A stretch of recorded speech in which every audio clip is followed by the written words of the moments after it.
Hi, welcome back to Therapeutic Moment. We are on day 7 and I am Stephanie Patterson, a marriage and family therapist, and I am here to help you learn new ways to cope with the stressful parts of life and to gain better emotional resiliency. Today we're talking about a topic likely near and dear to all of you, and that is food. We love food. I love food. You love food, right? It is the glue that ties up our social bonds together. With celebrations, we gather around food, we celebrate with food. When we're stressed out, we soothe and comfort ourselves with food.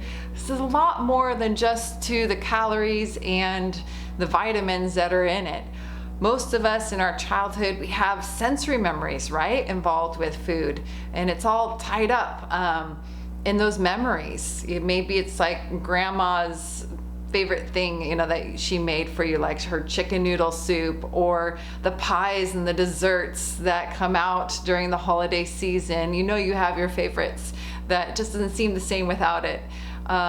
Or your mom's like favorite casserole. Maybe it's just something that you just normally had on a Friday night. But whatever it is that is your childhood favorite comfort food, most of us crave that when we're needing comfort, when we are stressed or nervous. We turn to those foods. And do you ever find yourself eating more junk food or comfort food than you intended to when you started out? Yeah, right?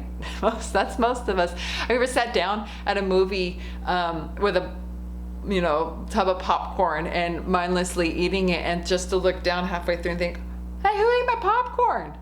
Or maybe you're at a computer and you have a snack, or you're doing your schoolwork, and you look down and it's like gone, and you don't even remember eating the food, eating your snack. It's bizarre, right? So today I'm going to show you how to slow down, how to have more control and increase your enjoyment of eating. This video is not intended to help someone continue or develop disordered eating. Our bodies need nourishment every single day, and it's very difficult to sustain healthy mental state without constant nourishment. So one of the best ways to care for yourself, in fact, is to feed yourself healthy foods every single day. That can make a huge difference in your ability to cope with emotions and cope with life.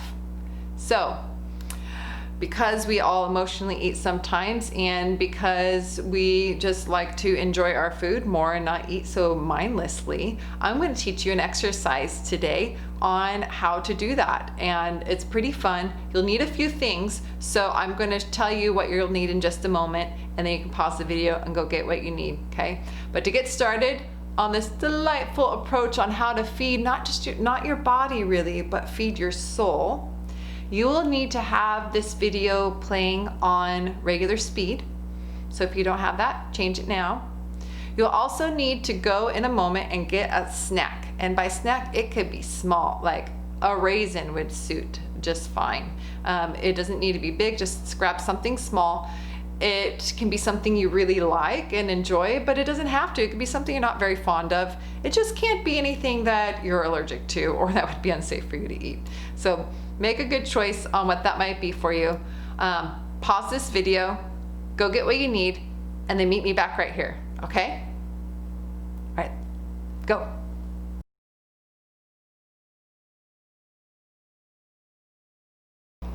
Okay, got your snack?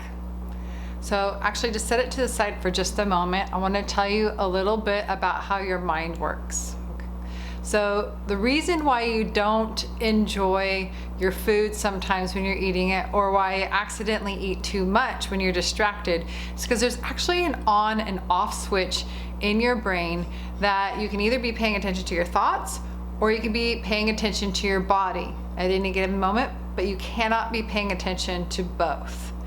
And that's how we can be lost in our thoughts when we're showering and forget if you've already shampooed your hair or not, or why some people have a hard time with physical intimacy if they're sort of stuck in their thoughts and overthinking things and distracted too much.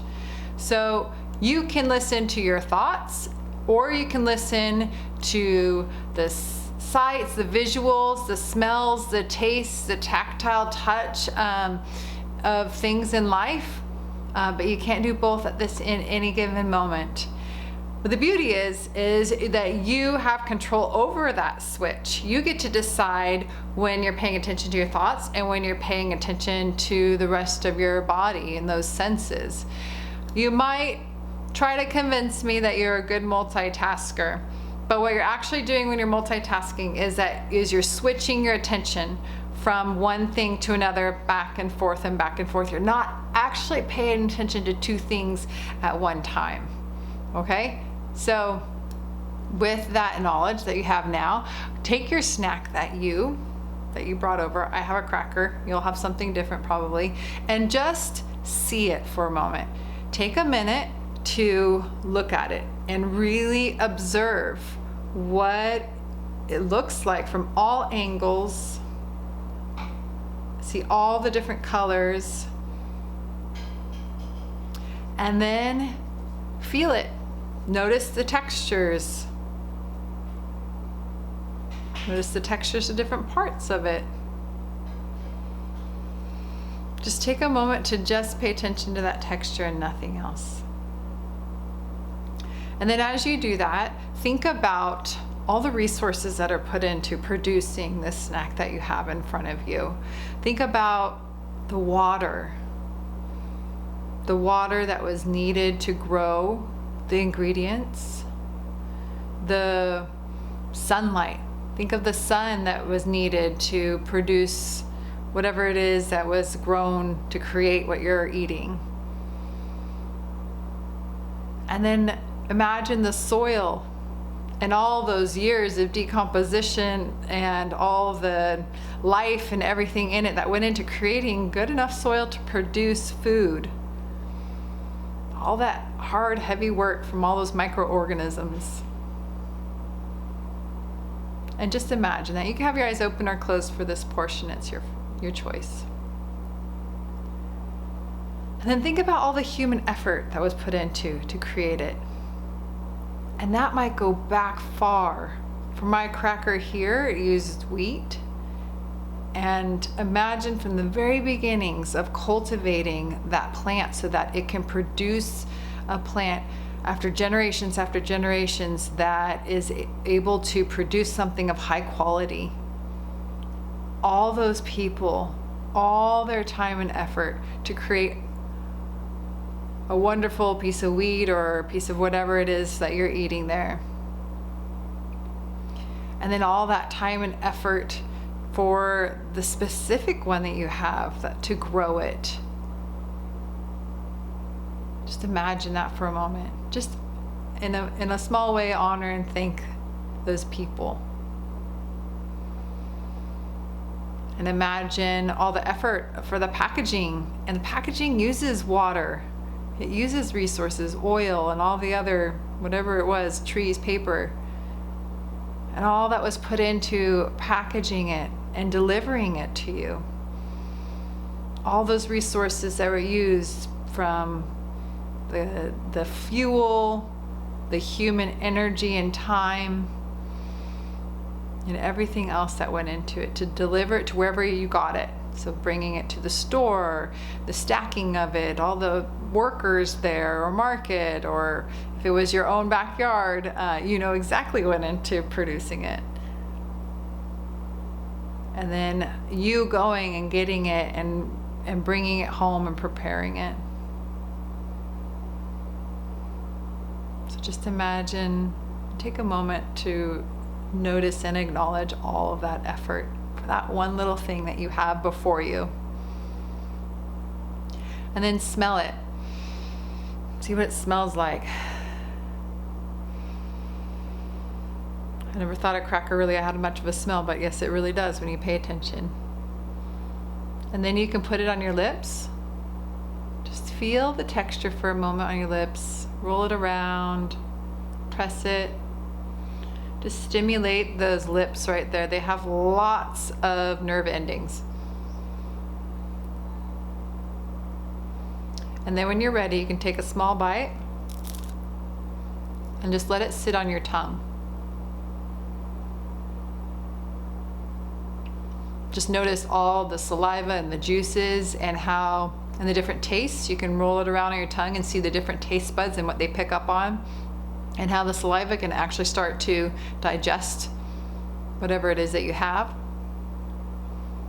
And just listen to it. You can slowly chew, hear the noises it makes.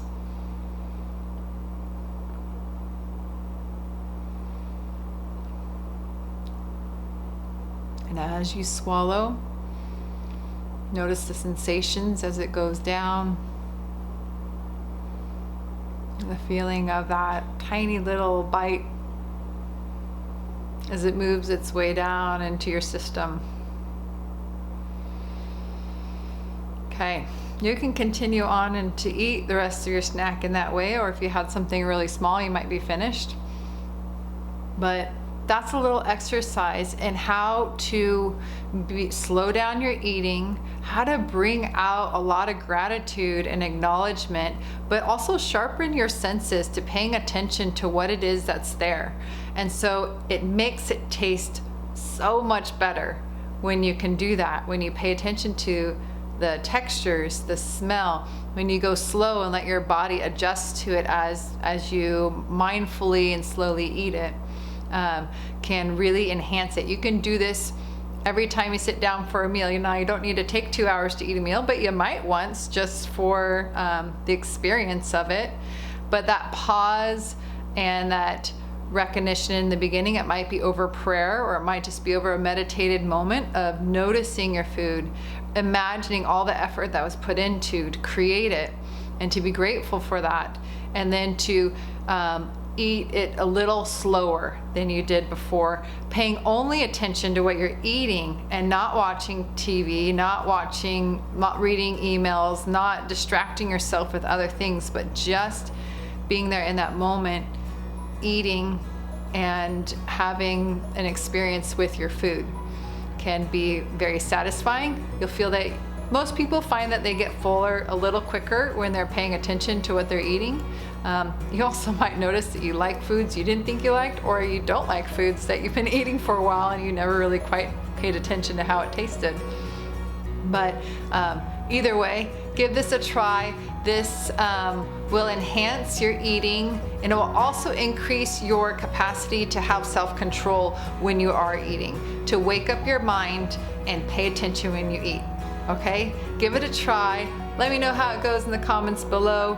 You can hit subscribe so that you can get notifications when there are more videos out for you to practice those coping skills and improve your mental health. And you can also ring the notification bell so you'll get those reminders. Give it a thumbs up if this was helpful or interesting to you, and I'll see you tomorrow. Bye.